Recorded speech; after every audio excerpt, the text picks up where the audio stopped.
power of the name El Shaddai, El Shaddai, Elkokono Adonai. We will praise and lift you high, El Shaddai. Through the years made it clear that's the time when Christ was here. Though the people could not see what Messiah ought to be, though your words would take them plan, they just could not understand. Your most awesome word was done through the frailty of your Son. El Shaddai, El Shaddai, El Adonai. Age to age, you're still the same, by the power of the name El Shaddai, El Shaddai,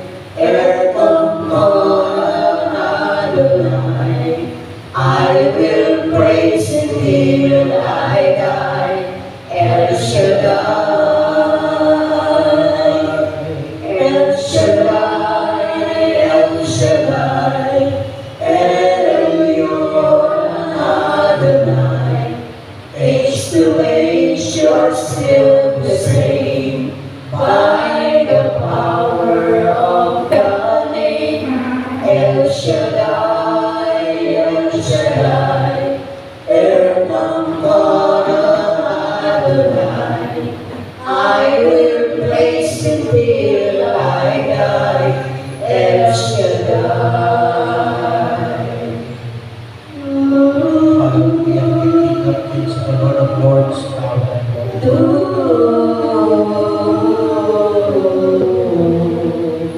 I will praise you till I die.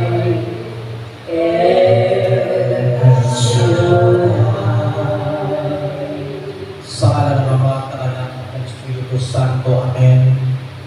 Banal na Diyos, dakilang makapangyarihang Ama, Diyos na may likha ng langit at lupa, ng lahat ng bagay na aming nakikita at di nakikita, Ikaw ang Diyos ni Abraham, Isaac at Jacob.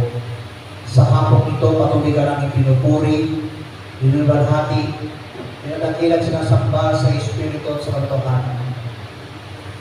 Lord, manawa na kami po inyong samahan sa oras na ito.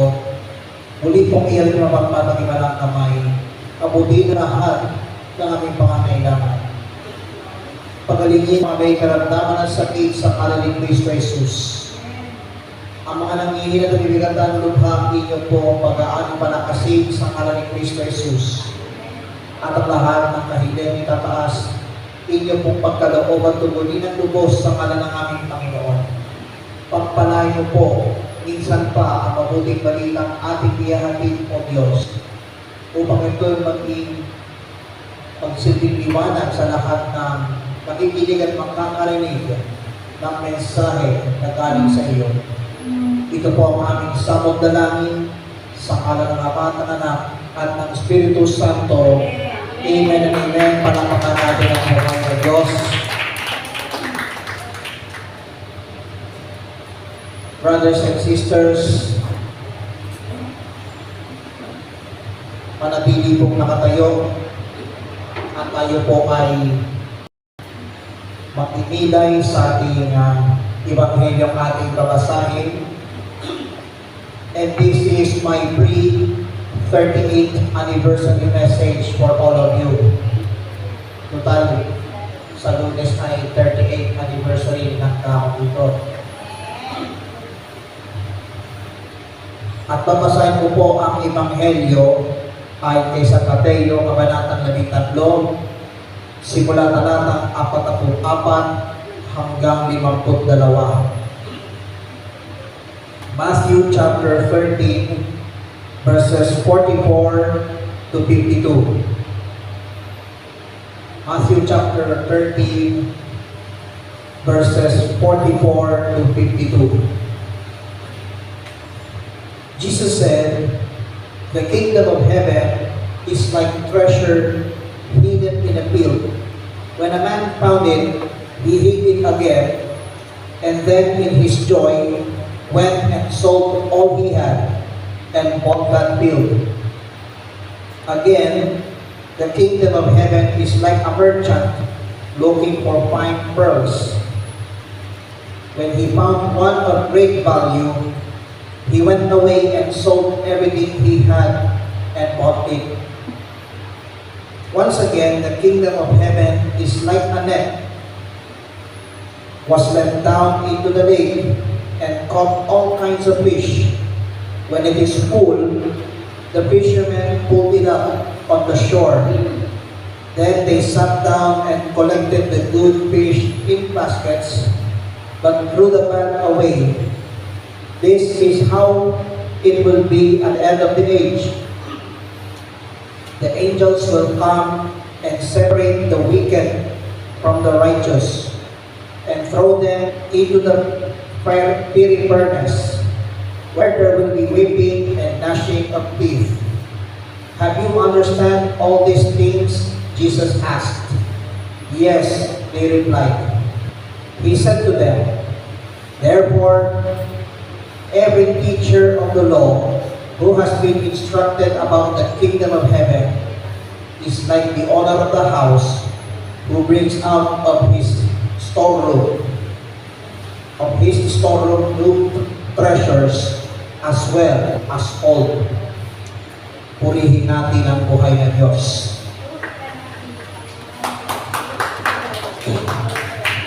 Sinabi ng Panginoong Hesus, ang paghahari ng Diyos ay katulad ng kayamanang nakapaon sa isang bukid. Nahukay ito ng isang tao at tinalunan uli. Sa laki ng tuwa, siya'y humayo at ipinagbili ang lahat ng ari-arian niya at binili ang bukid na iyon. Gayon din naman, ang paghahari ng Diyos ay katulad ito. May isang mga kalakal na naghanap ng mamahaling perlas. Nang makita ng isang perlas na napakahalaga, siya'y humayo at pinagbili ang lahat ng kanyang ari-arian at binili iyon. Ang paghahari ng Diyos ay katulad din ng isang malaking lambat na inihagi sa dagat at nakahuli ng sari-saring isda. Nang mapuno ay hinila ito sa pampang. At naupo ang mga tao upang pagpukod-pukurin ang mga isda. Tinipon nila sa mga sisintan ang umubi, ngunit itinapon ang mga walang kwenta. Gayon din ang mangyayari sa katapusan ng daigdig. Darating ang mga anghel at ihihiwalay ang mga makasalanan sa mga banal at ihahagis ang mga makasalanan sa maningas na pugon. Dooy mananangis sila at magngangalit ang kanilang ngipin. Naunawaan ba ninyo ang lahat ng ito? Tanong ni Jesus. Opo, sagot nila. At sinabi niya sa kanila, kaya nga ang bawat iskriba na kumikilala sa paghahari ng Diyos ay tulad ng isang puno ng sambahayan na kumukuha ng mga bagay na bago at luma sa kanyang taguan. Brothers and sisters, ito po ang mabuting balita para sa ating lahat tulad sa Panginoon. Purihin natin ang malakas ang buhay ng Diyos.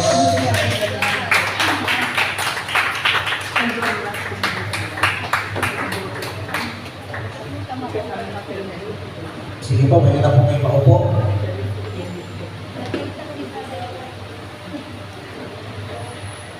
At isang pinagpalang hapon po sa inyo lahat.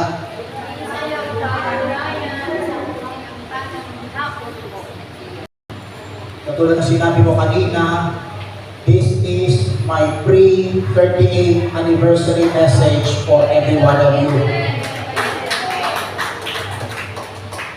At itong mensahe ito ay hindi lang sa mga nakalunghay sa healing message from God, kundi para ito sa nandito sa Immaculate Conception Cathedral Hall.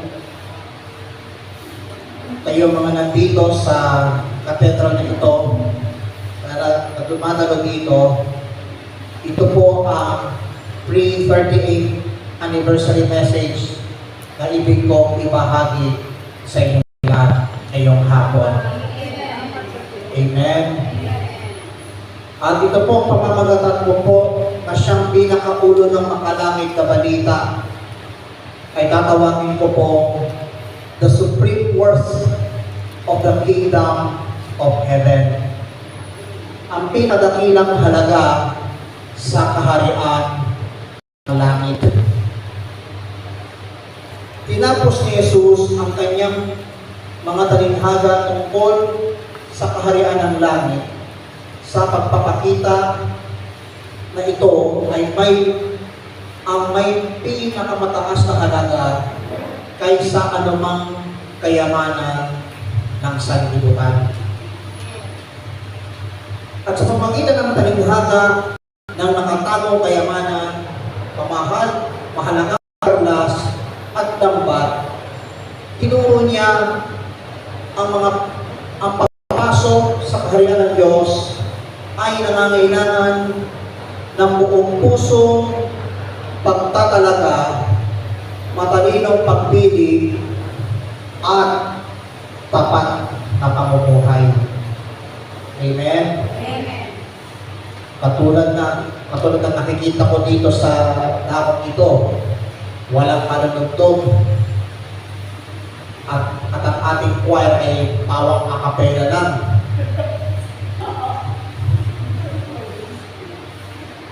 Alam nyo, di baling may akapela, di baling akapela ang mga awit, ang pinakamahalaga ay nagtitipon ang bawat isa upang katangkulin ang Diyos.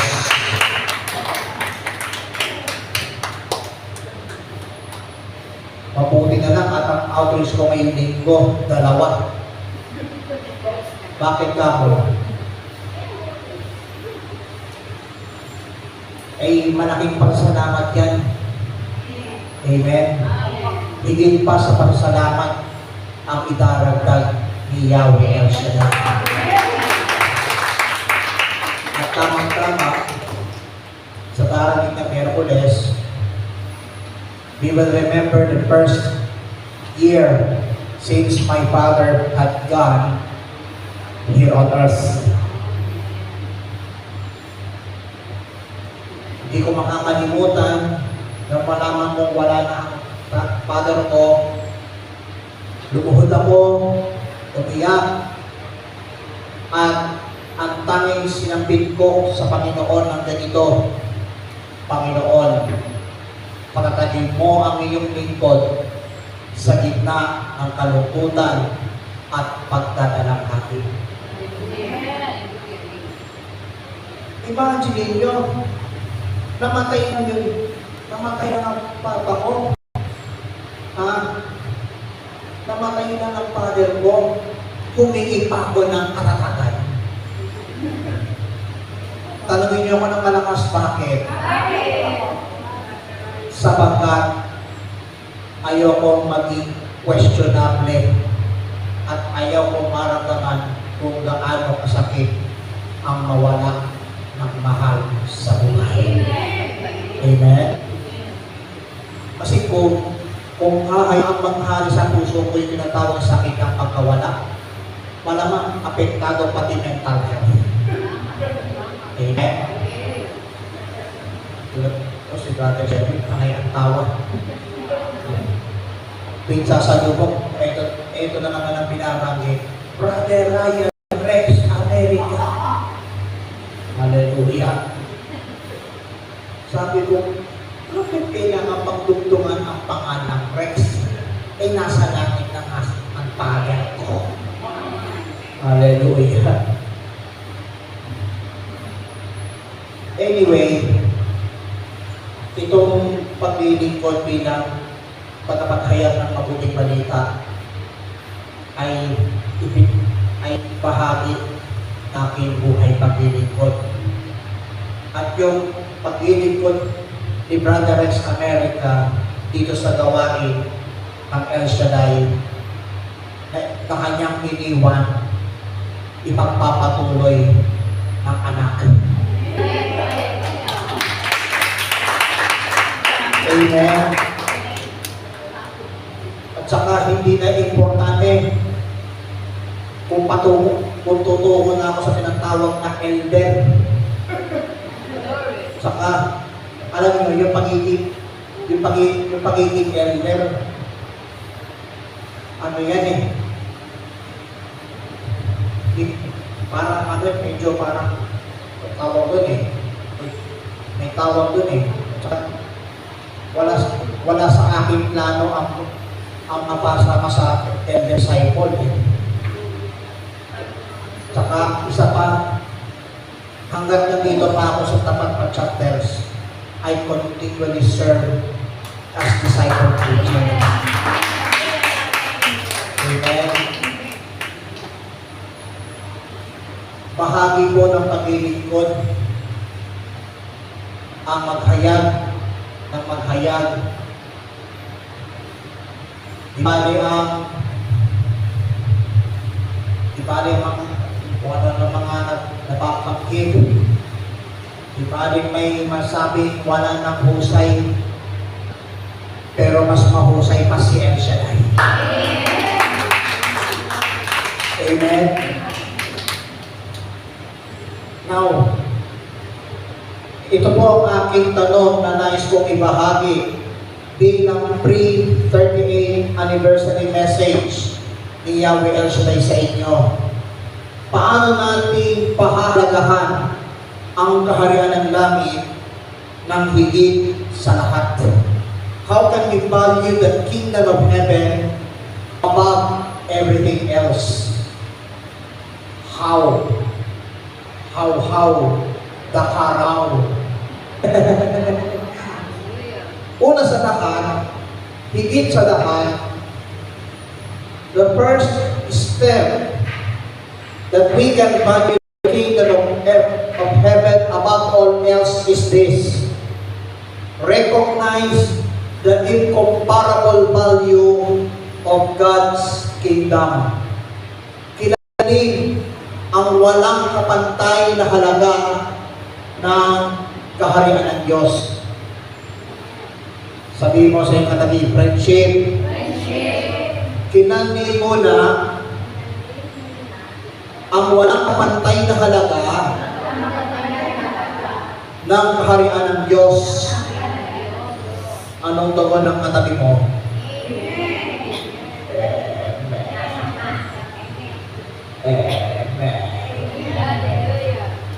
Saan ko po hinango?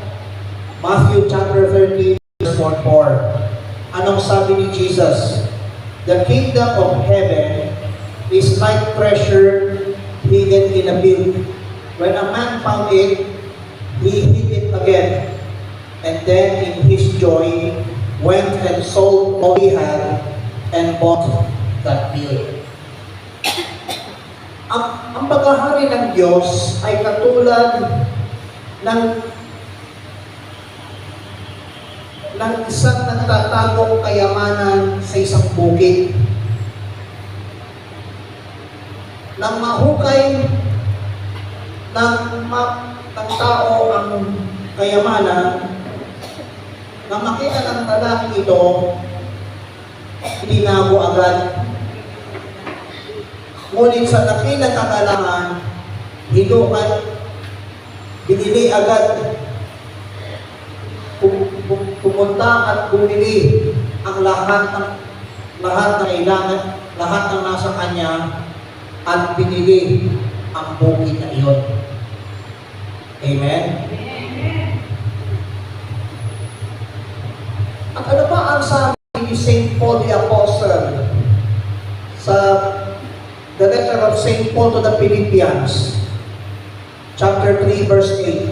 Ito po ang sinasabi: I consider everything a loss compare to the surpassing greatness of knowing Christ Jesus, my Lord. Amen. Amen. The man gladly surrendered everything because he understood the treasure's true worth. Masayang isinuko ng lalaki ang lahat ng yaman dahil kanyang naunawaan ang tunay na halaga ng kayamanan. Amen? Hindi gaya ng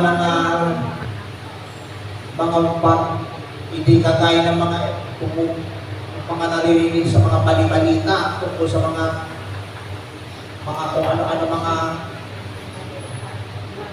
kung ano-ano mga nagpapasira sa bansa. No? Hindi tulad ng mga kung ano-ano mga naglingkod sa bayan, tapos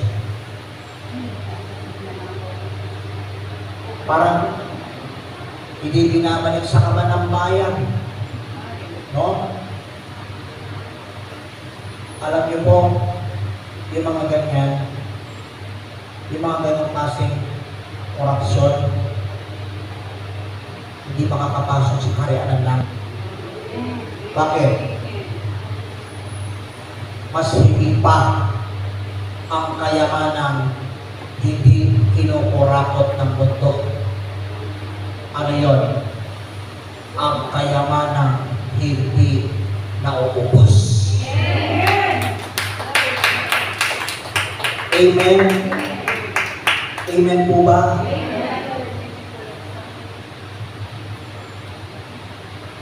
Likewise, when we discovered Christ and His kingdom, every earthly possessions become secondary. Gayon din naman, kapag natagpuan natin si Kristo at ang kanyang kaharian, nagiging pangalawa na lamang ang lahat ng bagay dito sa mundong ini. Amen?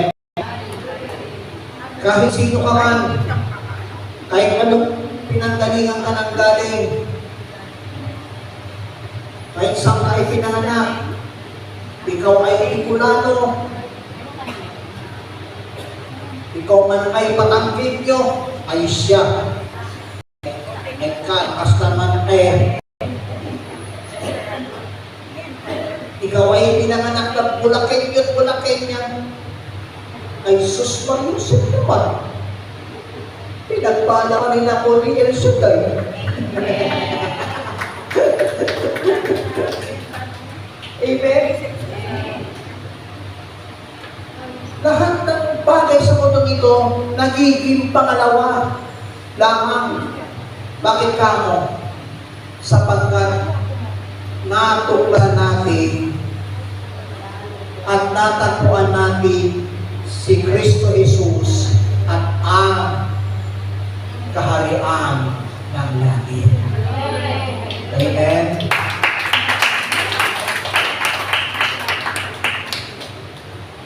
Ang iba naman, konting pagsubok lang, umayaw na sa paglilingkod. Tama o tama? Isa na ang sumagot eh. Tama o tama? Kala ko sinungaling, purihin natin siya para sa ng malakas. So mahalaga po, kapag natagpuan natin si Kristo Jesus at ang kaharian ng langit, nagiging pangalawa lamang ang lahat ng bagay dito sa mundong ito. O si Jesus, kahit nagtahin mo pa na mag-islang ka sa mundong ire, laking tuwa ng magulang mo at ang kamay nila ang iyong ilaw. Amen? Now, the second step is pursue God's kingdom with wholehearted commitment. Hanapin ang kaharian ng Diyos na may buong puso pagtatalaga. Amen. Matthew chapter 13 verse 45 and 46 says, Jesus said, "Again, the kingdom of heaven is like a merchant looking for fine pearls. When he found one of the great value, he went away and sold everything he had and bought it."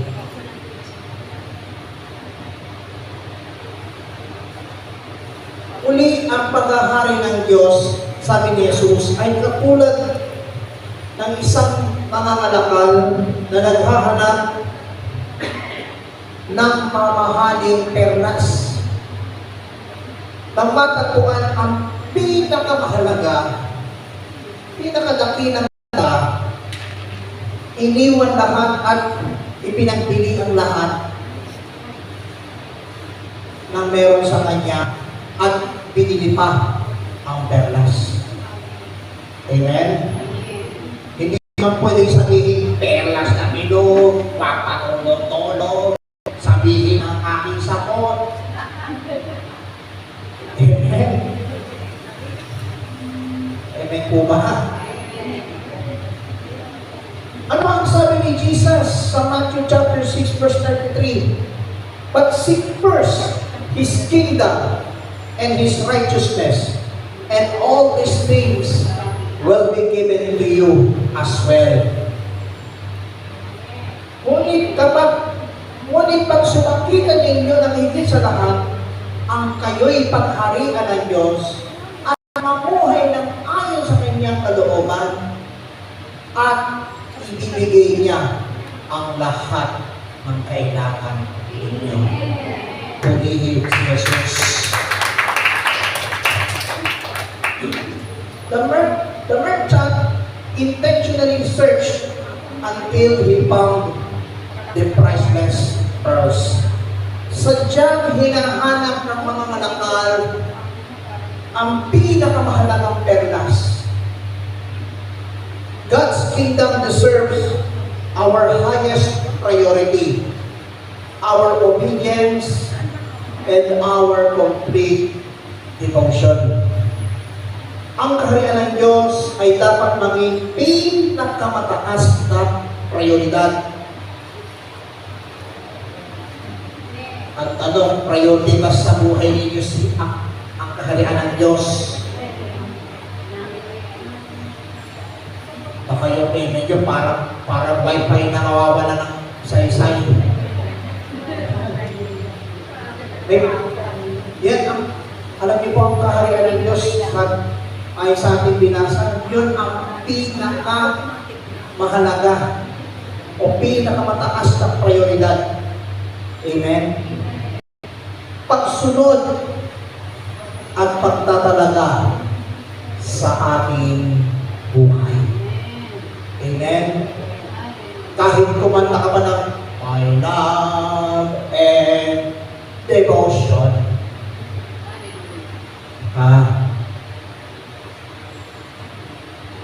God's kingdom deserves our highest priority, our obedience, and our complete devotion. Amen?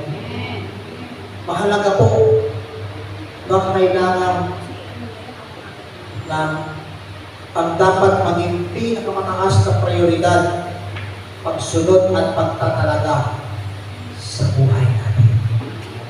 At kapag naging priority natin ang kaharian ng Diyos, at tanging pagsunod sa mga aral ng Diyos at pagtatalaga sa buhay natin ang kanyang kaharian, tiyak may magandang bagay ang darating at hihintay sa iyo. Amen. Now, Now, we go to the third step. The third step is prepare for God's final judgment. Maghanda sa huling paghuhukom ng Diyos. Ano po ang sabi ng Matthew chapter 13 verses 47 to 50? Itong sabi, once again, the kingdom of heaven is like a net that was let down into the lake and caught in all kinds of fish. It was full. The fishermen pulled it up on the shore. Then they sat down and collected the good fish in the baskets, but threw the bad away. This is how it will be at the end of the age.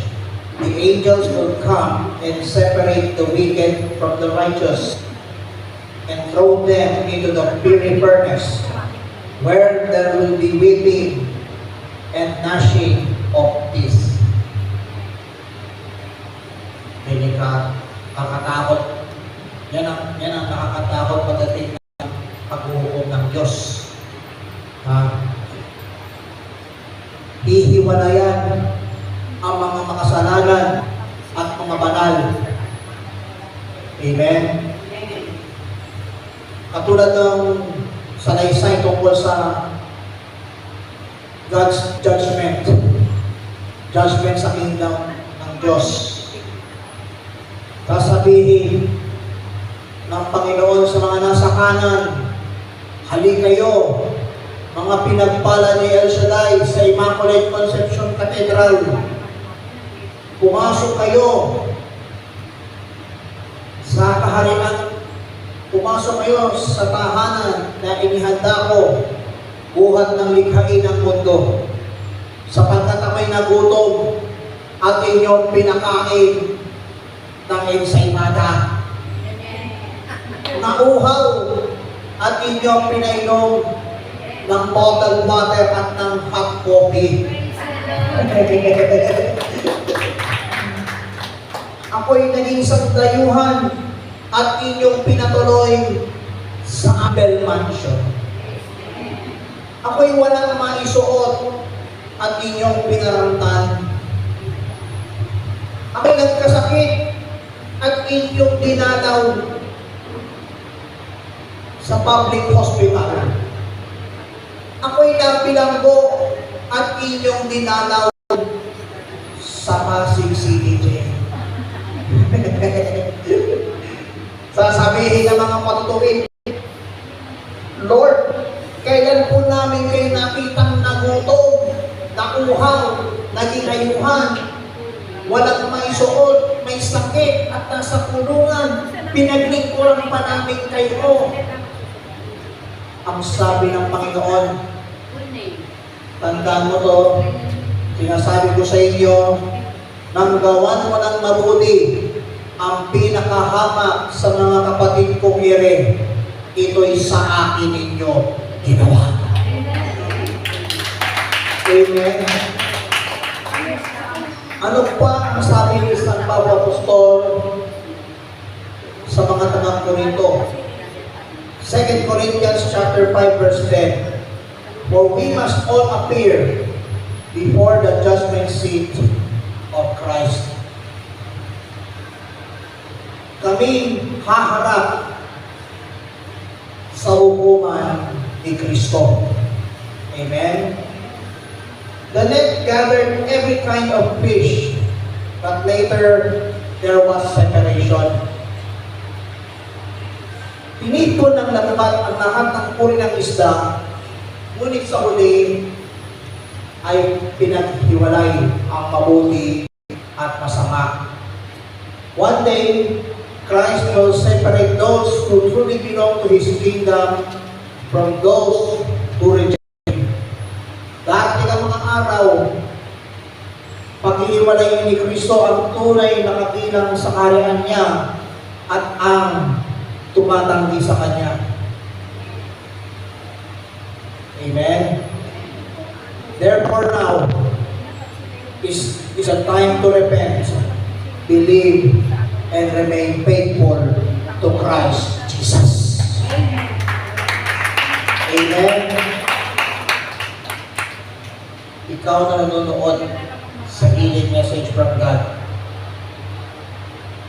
Kung ayaw mo mapasa, kung ayaw mo magpapilang sa mga taong tumatanggi sa kaharian ng Diyos, habang nandito ka pa sa lupa, it's time to repent. It's time to believe. And it's time to remain faithful to Christ Jesus bago pa maging huli ang lahat. Amen. Amen po ba? Anong oras na po ba? 10 minutes before 4 o'clock. No? Ha? Di ba? Ito mangyayari sa mga nasa kaliwa pagdating sa pag-uukom ni Kristo. Sasabihin niya sa mga nasa kaliwa, lumayas kayo, mga sinumpa, mga nangungurakot. Kayo'y pasa sa apoy. Nainyan sa inyong dyablo at sa kanyang mga kambon. Sapagkat ako'y nagutom at di naman na ako pinakain. Nakain sa imana. Nakuhaw at di naman na akong pinainom ng matay water. Ako'y naging dayuhan at initsakweran niyo ko. Ako'y homeless, di niyo ko binigyan ng damit. Ako'y nagkasakit o nasa kulungan, di niyo man ako binigyan pansin.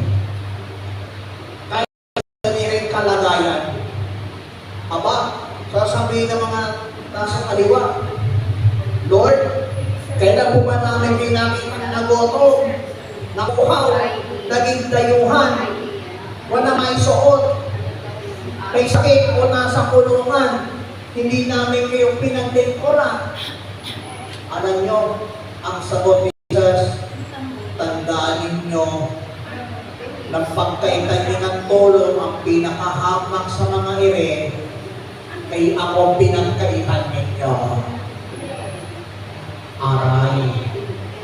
Sasabihin ng mga nasa kaliwa, ouch, aray. Amen? Amen po ba? Kapatid, friendship, ka-prayer partner, katuwang, hindi pa huli ang lahat. May pagkakaroon ka pa para magsising tumalikod sa kasalanan, maniwala sa mga aral ng Diyos, at manatiling tapat sa kaharian ni Yahweh El Shaddai. Amen. Bilang pangwakas, the kingdom of heaven is the greatest treasure anyone can ever possess. Ang kaharian ng langit, ang pinakadakilang kayamanang maaaring matamo ng sinuman. Those who truly recognize its value will gladly surrender everything for Christ. Ang tunay na nakakilala sa halang ito ay handang isuko ang lahat alang-alang kay Kristo. Amen. Faithfully seek His kingdom above all else. Unahin ang kanyang kaharian ng higit sa lahat. And live each day prepared for His glorious return and righteous judgment. Unahin ang kanyang kaharian ng higit sa lahat at mamuhay araw-araw na handa sa kanyang maluwalhating pagbabalik at matuwid na paghuhukom. Amen. Amen po ba? ng buhay ng Diyos. Ay sabihin ng mga nanonood sa healing message from God, brother, nananakot ka ba? Hindi po ako nananakot. Kapatid, hindi po ito pananakot. Ito'y pahayag ng Diyos upang ikaw ay may pagkakataon ka pa na magsisi sa kasalanan. Maniwala sa mga pahayag ni Kristo Jesus at manatiling tapat sa kaharian ni Yahweh Eshua. Amen. Ano pang hinihintay ninyo? Tayo nga ni. Tayo nga ni. Pati ako napapangani din. Hallelujah.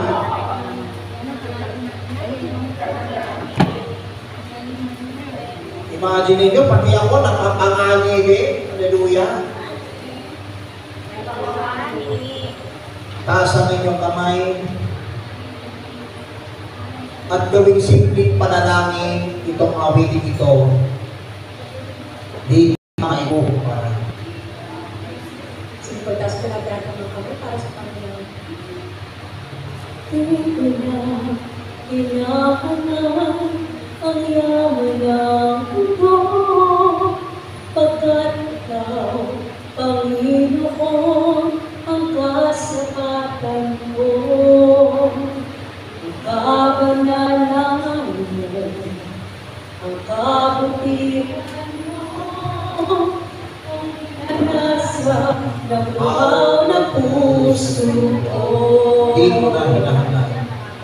Di mo na hinahangan ang yaman ng mundo, pagkat ikaw, Panginoon, ang kasapatan ko.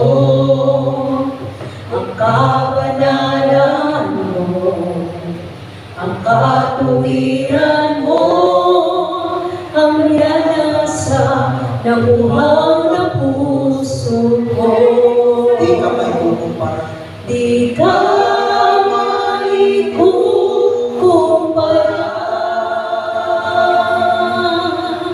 sa kahit na kanino pa man. Di ka maihambing sa yaman ng sanlibutan, pagkat ikaw ang higit ko kailangan. Di ka maikukumpara sa kahit na kanino pa man. Di ka maihambing sa yaman ng sanlibutan, pagkat ikaw ang higit ko kailangan. Pagkat ikaw ang higit ko kailangan. Pagkat ikaw ang higit ko kailangan. Sa ngalan ng Ama at ng Anak at ng Espiritu Santo. Amen. Amang banal na sa langit, maraming salamat sa iyong mga salita na pahatid mo sa bawat isa sa amin. Nawa magsilbing aral ang mensaheng ito at may bahagi sa iba ang mensaheng kanilang napakinggan at may bahagi sa iba ang paksang ito na siyang pinakamahalaga sa lahat. Patawad mo kung kami po ay may mga pagkakamali pagkukulang na nagawa sa isip, sa salita at sa gawa. Kami naniniwala na ikaw ay namatay sa krus ng Kalbaryo upang kami lahat ay maligtas. At mananatili kami tapat hanggang sa wakas ng panahon upang patuloy na mataas ang iyong banal na pangalan. Pagpalain mo, Panginoon, ang mga nandito sa harapan ito. Pagpalain mo po ang mga namamahala ng katedral na ito. Pagpalain mo rin po ang mga nagtaguhin ng gawain mo sa dakong ito. Simula sa coordinator hanggang sa pinakababang lingkod, kasama ang mga awit at ang mga nagsusuporta sa inyong banal na gawain. Bilang pagaman sila handa sa kanilang anibersaryo sa susunod na linggo. Aking inaangkin lahat ng talo sa 38th anniversary ng gawain mo sa Immaculate Conception Cathedral ay ibubuhos ng walang tigil na himala, tanda, kababalaghan, kapangyarihan, at walang tigil na biyaya at kapakanan. Taas ang lahat ng nais paspasan ng Panginoon. Ang inyong mga prayer request at ang inyong mga dala-dalahin.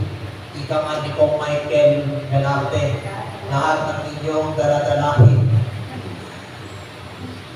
At patuloy natin hilingin at paspasan ni Yahweh Shaddai. Diyos Ama, mga pangyarihan, narito po't paspasan ang mga hawak ng aming mga kapatid, ang kanilang mga handbags, wallets, Biblia, tubig langis na simpanyo at iba pang mga bagay na kanilang itinataas. Gamitin mo po, O Diyos, bilang mga sangka upang ang mga hipo'y sundan ng iyong mga tanda, himala, kababalaghan, kapangyarihan at walang tigil na biyaya kapapala.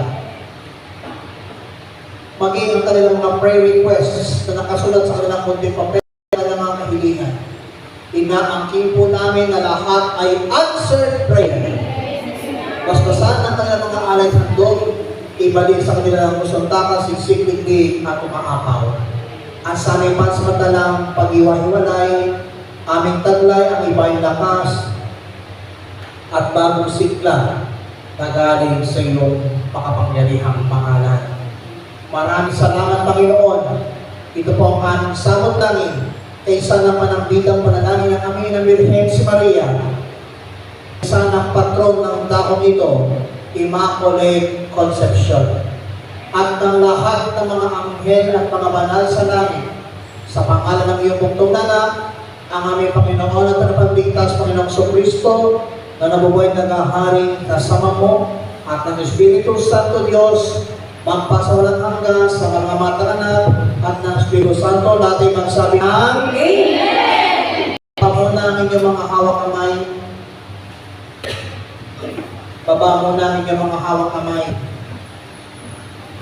Itaas ang inyong kamay na walang hawak at tayo'y malayang magpupuri ng malakas sa Yahweh Shaddai.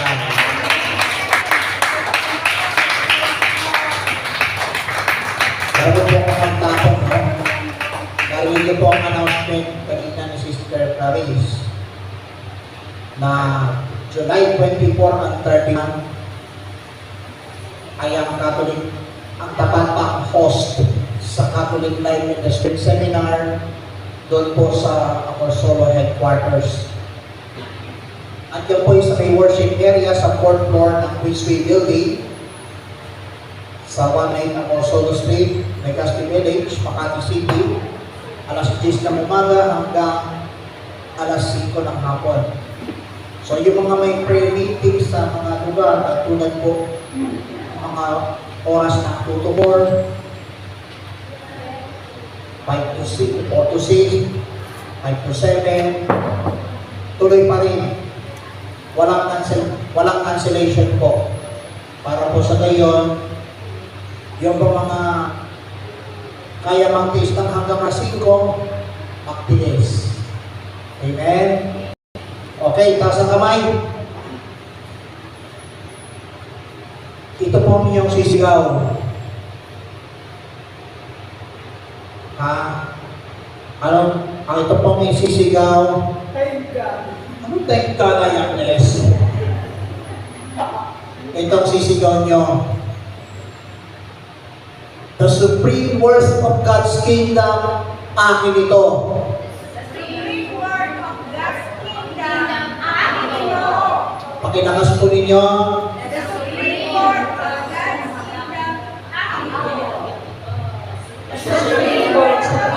God's wisdom, akin ito. The Supreme Court of God's wisdom, akin ito.